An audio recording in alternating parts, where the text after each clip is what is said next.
नमस्कार दोस्तों, मैं दिलीप कुमार। दोस्तों, रेलवे एनटीपीसी सीबीटी 1 का जो रिजल्ट आया, उस रिजल्ट को देखने से ये स्पष्ट हो गया कि केंद्र सरकार देश के युवाओं को सरकारी नौकरी नहीं देना चाहती है और सरकारी नौकरी को समाप्त करना चाहती है। और खास के रेलवे में सरकारी नौकरी को तो बिल्कुल ही समाप्त करना चाहती है। और रेलवे का जो निजीकरण पहले से किया जा रहा था, वो आगे भी जारी रहेगा। इस रिजल्ट को देखने से यही लगता है। तो इस रिजल्ट में महाधांधली हुई है, बहुत बड़ा स्कैम हुआ है और इसके पीछे साजिश यही है कि सरकारी नौकरी को खत्म करना है। और जो 35,000 से ज्यादा सीटों पे बहाली आई थी, वो 35,000 सीट भरना नहीं है, बल्कि उससे कम 5,000, 10,000, 15,000 बहुत हुआ सीटों पे बहाली हो जाएगी, बाकी सीट खाली रह जाएगा। और होता क्या है, लोकसभा चुनाव हो, विधानसभा चुनाव हो, एक उम्मीदवार अगर 2 जगह से चुनाव जीत जाए तो क्या होता है, एक सीट खाली हो गया, कहीं एक ही सीट पे वो रहेंगे, एक सीट खाली हुआ, एक सीट पे चुनाव होगा। यहां भी यही किया गया है। एक स्टूडेंट को 3 जगह दे दिया गया, 3 जगह रिजल्ट दे दिया गया, गिनती कर दिया गया कि 20 गुना हमने रिजल्ट दिया। वो स्टूडेंट क्या होगा, कहीं एक जगह ज्वाइन करेगा, बाकी जगह खाली होगा। फिर अगली बहाली में दिखा देंगे कि हम इतना 1000 सीट पे बहाली निकाल रहे, फिर करोड़ों रुपया स्टूडेंट से, बेरोजगार युवा से कमा लेंगे। फिर उस बहाली में भी ऐसा ही किया जाएगा कि सीट खाली रह जाएगा। तो ये बहुत बड़ी साजिश है देश के युवाओं से सरकारी नौकरी छीनने का और सरकारी नौकरी को खत्म करने का। तो इस रिजल्ट में जो महाधांधली हुई है, बहुत बड़ा स्कैम हुआ है, उस स्कैम के खिलाफ और सीबीटी 2 के लिए 7 लाख स्टूडेंट्स को मौका मिलना चाहिए। 20 गुना उन्होंने कहा था कि 20 गुना रिजल्ट देंगे सीबीटी 1 का, तो 20 गुना रिजल्ट चाहिए, 20 गुना स्टूडेंट्स का रिजल्ट चाहिए, ना कि 20 गुना आप सिर्फ रोल नंबर गिना दीजिए। एक ही स्टूडेंट्स का रोल नंबर 4 जगह 3 जगह आपने दे दिया और गिना रहे हैं कि 20 गुना, तो ऐसा नहीं होना चाहिए। 7 लाख स्टूडेंट्स होना चाहिए, 7 लाख से ज्यादा, 7 लाख से ज्यादा स्टूडेंट्स को आप सीबीटी 2 के लिए मौका दीजिए।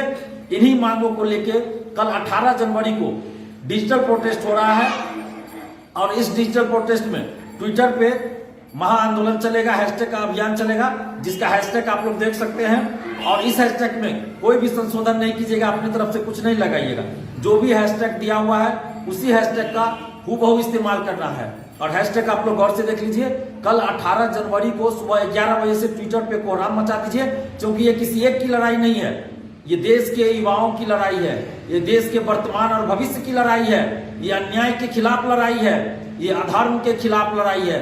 तो आपको अब डिसाइड करना होगा कि आप किस तरफ है, आप धर्म के तरफ है या अधर्म के तरफ है, आप न्याय के तरफ है या अन्याय के तरफ है। और देश के तमाम बुद्धिजीवियों, शिक्षकगणों, छात्र, युवाओं, छात्राओं, सभी से अपील है कि इस मुहिम में आप लोग साथ दीजिए, क्योंकि ये पूरे देश की लड़ाई है।